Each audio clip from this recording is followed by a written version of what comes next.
अनोखी दवाई। काफी समय से दादी की तबीयत खराब थी। घर पर ही 2 नर्स उनकी देखभाल करती थीं।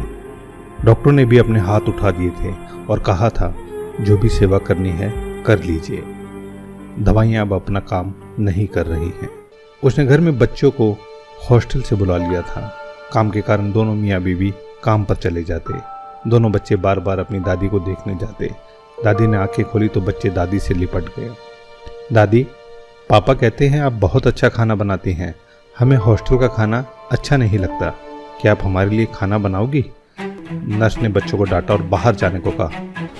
अचानक से दादी उठी और नर्स पर बरस पड़ी। आप जाओ यहाँ से। मेरे बच्चों को डांटने का हक किसने दिया है? खबरदार अगर बच्चों को डांटने की कोशिश की। कमाल करती हैं आप। आपके लिए तो हम बच्चों को मना कर रहे हैं। बार बार आते हैं आपको देखने और डिस्टर्ब करते हैं। आपको आराम भी नहीं करने देते।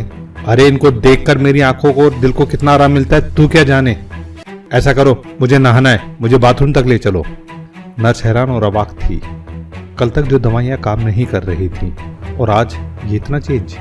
सब समझ के बाहर था जैसे। नहाने के बाद दादी ने नर्स को खाना बनाने में मदद को कहा। नर्स ने पहले तो मना किया, फिर कुछ सोचकर वह मदद करने लगी। खाना बनने पर बच्चों को बुलाया और रसोई में ही खाने को कहा। दादी, हम जमीन पर बैठकर खाएंगे और वो भी आपके हाथों से। मम्मी तो टेबल पर खाना देती है और खिलाती भी नहीं। दादी के चेहरे पर खुशी थी। वह बच्चों के साथ बैठकर उन्हें खिलाने लगी।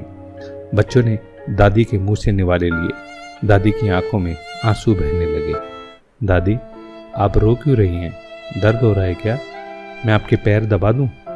अरे नहीं, ये तो बस तेरे बाप को याद करके आ गए थे आंसू। वो भी ऐसे ही खाता था मेरे हाथों से। पर अब कामयाबी का ऐसा भूत चढ़ा कि खाना खाने का वक्त भी नहीं है उसके पास और ना ही माँ से मिलने का समय। दादी, आप ठीक हो जाओगी। हम दोनों आपके ही हाथ से खाना खाएंगे। और पढ़ने कौन जाएगा? तेरी माँ रहने देगी क्या तुमको? दादी, अब हम कभी नहीं जाएंगे, यहीं रहकर पढ़ेंगे। दादी ने बच्चों को सीने से लगा लिया। नर्स ने इस इलाज को कभी पढ़ा ही नहीं था जीवन में। अनोखी दवाई थी यह, अपनों का साथ हिल मिलकर रहने की। दादी ने नर्स से कहा, आज के डॉक्टर और नर्स क्या जाने कि भारत के लोग 100 साल तक निरोगी कैसे रहते थे। छोटा सा गांव, सुविधा कोई नहीं, हर घर में गाय, खेत में के काम, कुएं से पानी लाना, मसाले कूटना, अनाज दलना, दही बिलोना, मक्खन निकालना, एक घर में कम से कम 20 से 25 लोगों का खाना बनाना, कपड़े धोना, कोई मिक्सी नहीं, ना ही वॉशिंग मशीन या कुकर। फिर भी जीवन में कोई रोग नहीं, मरते दिन तक चश्मे नहीं और दांत भी सलामत। ये सभी केवल परिवार का प्यार मिलने से होता था। नर्स तो ये सुनकर हैरान रह गई और दादी दूसरे दिन ठीक हो गई। आइए बने हम भी ऐसी दवा अपनों की। अपने तो अपने होते हैं।